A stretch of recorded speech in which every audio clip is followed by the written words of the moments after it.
Hey guys, Scrubber here, and we're back at it again with another video. And this time, we're not going to be talking about Melty Blood, Type Lumina, Street Fighter, the topics I mostly cover. No. This is going to be about this bad boy right here, the Victrix BFG. Believe it or not, it has been my most requested video of all time. At tournaments, on my Twitter, on Discord, whenever I stream. Every time, Scrod, is this a good controller? Is it worth the price? How is it for fighting games? Is it good for Xbox style players? All of these will be answered. This is not gonna be your typical unboxing video. I'm gonna show you what it brings, but I'm not gonna just tell you the things on a surface level. This is gonna be mostly focused on fighting games, right? Like how good is it for competitive fighting games? The good, the bad, and the ugly, okay? So, without further ado, let's begin with the review. Now, let's cover the big elephant in the room. This bad boy is pretty expensive. It is a $180 to $200 investment, which is pretty pricey for pad. For retrospect, the controller I used to use before, which is the HoriPad FPS Plus, was about $50. Lifetime, about 6 months, 1 year plus. It really depends on it. I've been using these since 2017 for the record. I've gone through over a dozen at this point, so I'm pretty well known for this one. This one, $180. Has a lot of features of it, a lot of things I really miss about this, and a lot of things that I am really happy about. So price, it is pricey, but it comes with a lot of things, right? It comes with a lot of different modules that you can play with. You can, of course, unscrew it around as advertised. Of course, you guys probably seen a couple of reviews about it, right? You can screw around, fix the triggers, fix all these good stuff. We're gonna go in more depth about the triggers and about the back buttons in just a little bit. But yeah, this is obviously more customizable. It has a lot of different things to play about, so understandable with that price. We're gonna go about why this is good and bad, and especially bad when we go about customization and future lifespan of your BFG. Now, I did say this was not gonna be an unboxing, but I do want to talk about the options that you have in terms of modules. If you use the D-pad, you have quite a bit of options, and I've heard from many types of top players that they use all different kinds. I've seen people use the default one, which a lot of people say it's kind of weird. It's pretty good if you have trouble hitting diagonals. As you can see here, it's slides right of your thumb pretty well. Even though I am an analog player, I can see myself playing this if I were to play D-pad. This was the pretty much traditional D-pad, no diagonals or any sorts. This kind of like the middle ground. I've seen this one the most actually. So I pick and choose. Now, people reach out to me because I am an anomaly in fighting games. I play with the analog stick. I come from Xbox 360, and as you can tell, I am been around for a while. Now, this is where it gets really cool. So you can see here, the gate, meaning this area, it's circular, right? So that means that your diagonals, it's really hard to tell where is down and where is diagonal, right? So big mistake is you're trying to block in fighting games, block back down, and your thumb slides between down and so not blocking and blocking. The BFG comes with an octo gate, as you can see here. What does that mean? Look, it has 8 regions, so we have an octagon here, and this makes it so that you can hear that it's more like, so this is down back and this is down. So the amount of inputs that you can have, it's a little bit more controllable, right? So when you want to do inputs, when you want to block precisely, or you want to do things in fighting games, this is a game changer. This alone, able to put an octo gate here. This does not come here. It's one of the modules that you can add. So of course you can add a fighting commander if you're one of those, and it comes to it 2 octo gates, so you can put it on multiple. This is a game changer for me in particular. I love this thing. Now, bad thing about BFG, these bumpers. So okay, you'll see they're just like triggers, but these things are actually controlled by this tool over here, and look how sensible it is. You hear that? Now this button, you remember it used to be a trigger, now it's a digital button, and you want to change this ASAP. Reason being, this button is really sensitive. Like barely bump it, you already pressed it. It's already registered. That is a problem. Now you hold the button, you hold this and do this. I'm not going to really teach all the shortcuts. There are a lot of videos about that. So yeah, you can set it up, and boom, we're back to normal. However, when you're playing, it's really easy to, boom, you heard that. Like I barely touched it, and look, my trigger is now a digital. That in the heat of the moment can be really scary. And it has happened to me in tournament, and between rounds I have to quickly set it up. It can get a little scary, I'm not even gonna lie to you. Now when it comes to buttons, buttons are not your typical DS5 or anything, but they're pretty comfy, I like them. And the other buttons, you know, this once you set the trigger, I think the trigger works fine. And of course we have the broken stuff, the 4 back buttons that come with the BFG. This is pretty much the other big seller in my opinion. So what a lot of players for fighting games, what we do is you set left, right, up, down. Now this makes it so you can have precise movement at all points, and you can do cheap stuff while blocking down back. You can press your up key here, and you can fuzzy jump. So fuzzy jump is an advanced technique. You know, if you're not like a fighting game person, don't worry about the mumbo jumbo I'm speaking right now. But being able to fuzzy jump while holding down back is something that only hitbox players could dream of, and this kind of balances it out, in my opinion. It's pretty busted, but I love it. I love it. So yeah, you can set it up to a couple things. It's not like a macro button, so it's not like straight up cheating. Like I can't set it up to press multiple buttons at the same time. Right, you can only have one input. You can only have like a button or a direction. So most people have directionals. It is definitely really strong and makes my life so much easier on defense and when trying to do precise movement on the moment. It is a game changer. So those are like the big things going for the BFG. Unfortunately, we're gonna go into the bad stuff in just a second. And believe me, I have some things that I want to say and I want to complain about. So stick around for them. Now, you did hear me talk about the price. I would say that is a pretty big commitment, right? It's a pretty big con in my opinion. Really pricey controller, and see, because it's so recent on tournaments being played on PS5, not everyone has to make the full commit to a new controller. That's why a lot of people are asking these questions, right? Asking us the guy, you know, the pioneers, you know, hey, if it's safe to move. But let's start with the bad stuff. First of all, the wire that this controller comes with, it's bad. And I have heard this from other Victrix products. The Victrix sticks and hitboxes come with a similar wire. It's a purple wire, pretty long, so you would think it's really good, but it tends to disconnect a lot. So you would be playing and you'll hear your device disconnected and reconnects again. That is very annoying, and I had to switch quickly about that. In fact, I am using my phone charger as my Victrix charger. Thankfully, the Victrix does allow to use Type-C chargers. So any Type-C charger you have will work with this, which is a great thing. However, I will say the big problem about the BFG, and in my opinion, I think what's causing most of these disconnects, is this is pretty sensitive. It's really easy for this to stick out, stick out a little bit, and that's enough for it to lose power. From what I've been able to gather, this thing uses a lot of electricity. So it seems like you toy around with it a little bit, you start to lose power. It's really annoying. It has happened to me on stream quite a bit. My chat has seen me rage over this thing quite a lot. And it's not just because of the wire, believe me. The second thing about this, and the biggest red flag about this controller, even after you change the charger, the wire, this still disconnects. And I cannot forget this.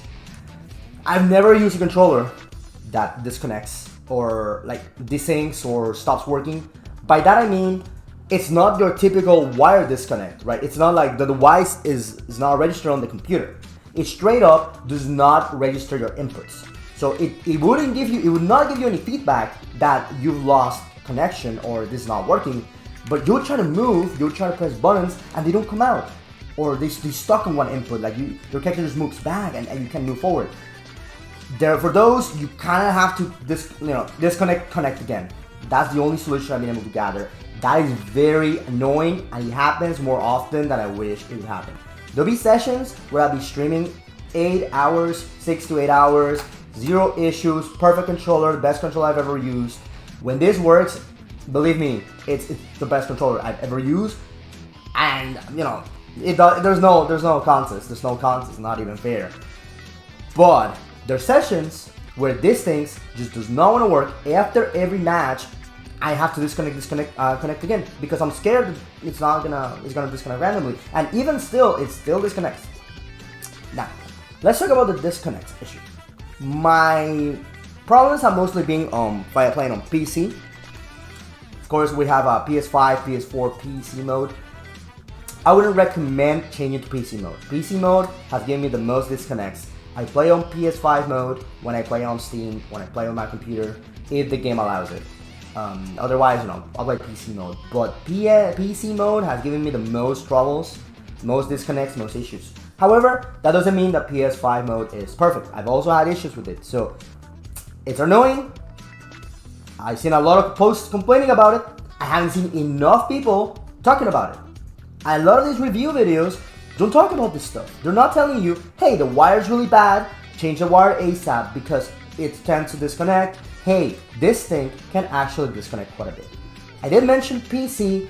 I have played on PS5. I have played in tournaments on PS5 with this controller, and I'm happy to report I've had zero issues playing on PlayStation 5 with the Victrix BFG. However, my good friend the Kill Sage also owns a BFG. Right out of the bag, day one, we play alongside in Street Fighter 5. He's had disconnects on PS5. Now, I don't know if this is a solution. There's a solution. I've been able to gather a proper one. I have reached Victrix about it. Nothing.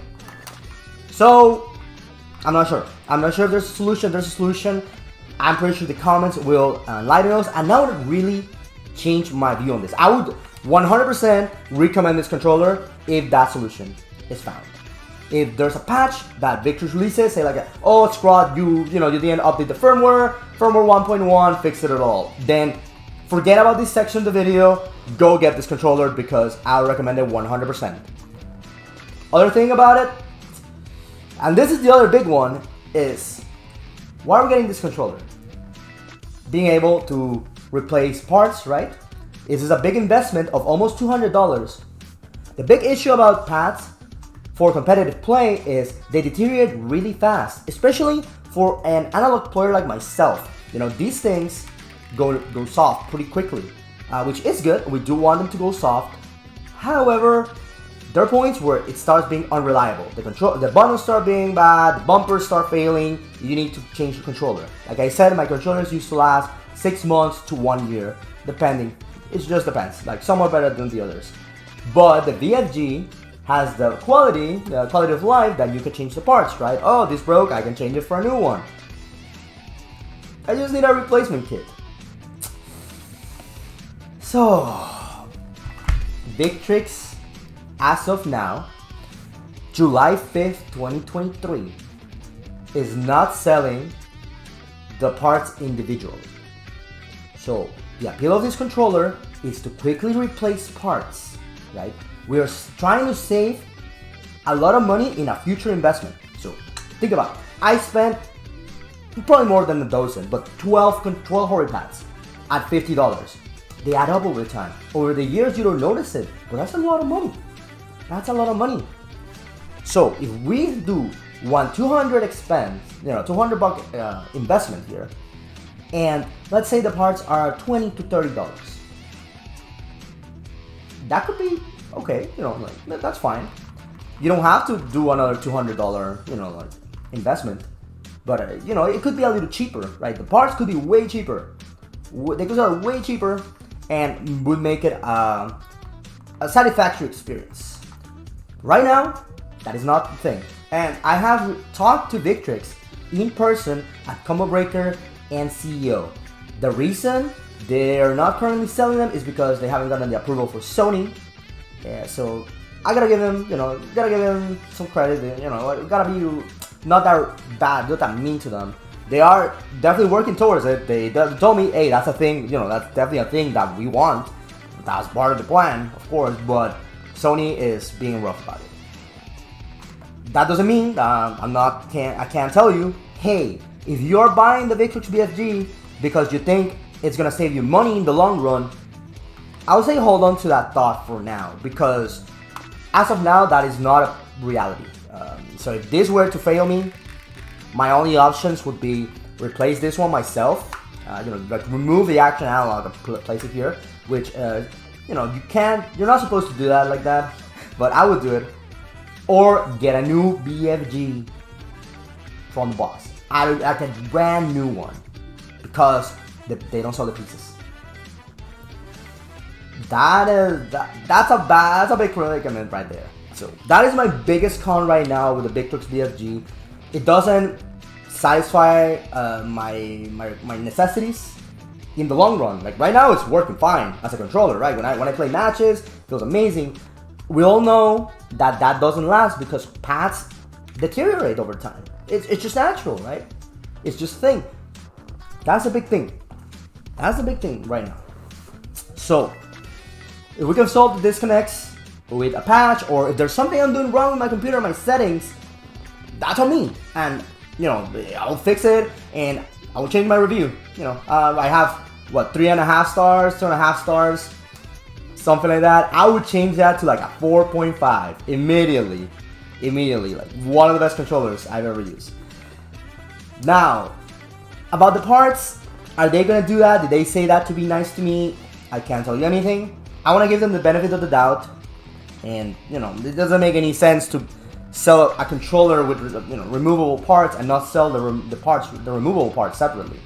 That just doesn't make any sense to me. So I'll say give them some time on that regard. That's the cons part about it.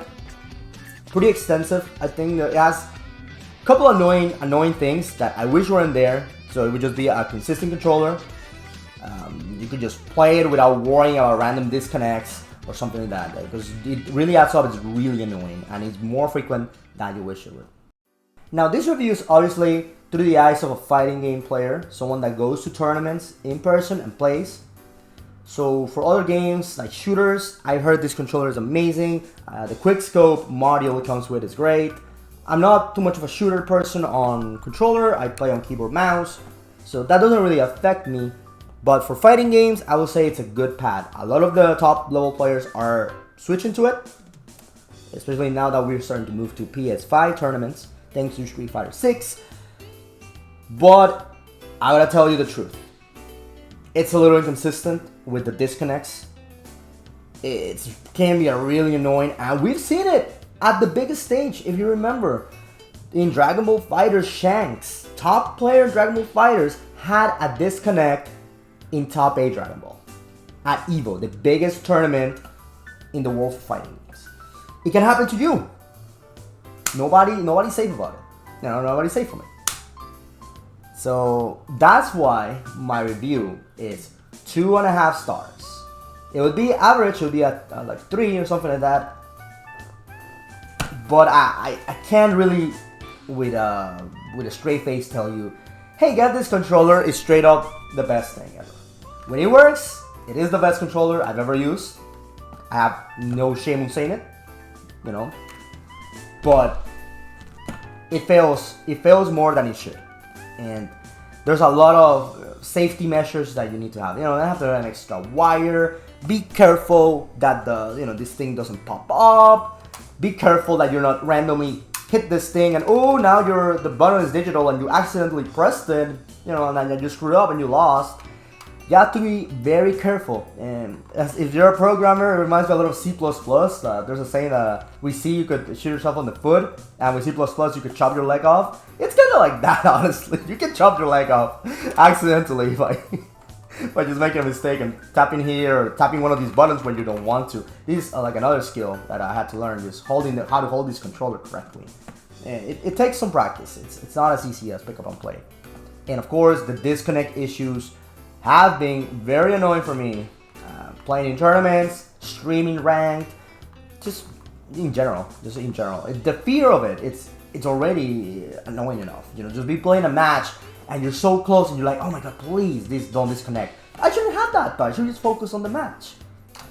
It's annoying. It's annoying, and I can't just ignore it because it's bad. So that's my review, honest review for Victrix BFG. Thank you again to everyone who's told me about it. Hey, Scrod, please let me know if this controller is good. Has reached out to me, you know, been like, please, bro, like, let me know because I'm not sure if I want to buy it. As I said, you can invest, you can try it right now. It's a usable controller, but it does have issues that I hope get resolved. Now, of course, I'm not throwing shit at Victrix. I'm very happy with the controller when it works, but I hope that this issue gets solved in the future in some way, shape, and form. So, if you like this video, hit me with a big like, with a subscribe. Let me know what you thought about it, and if you have a solution for the disconnects and it works just fine, be sure to enlighten us. I'll be more than happy to pin your comment. So this has been Scrod Million, signing off. Take care, everyone.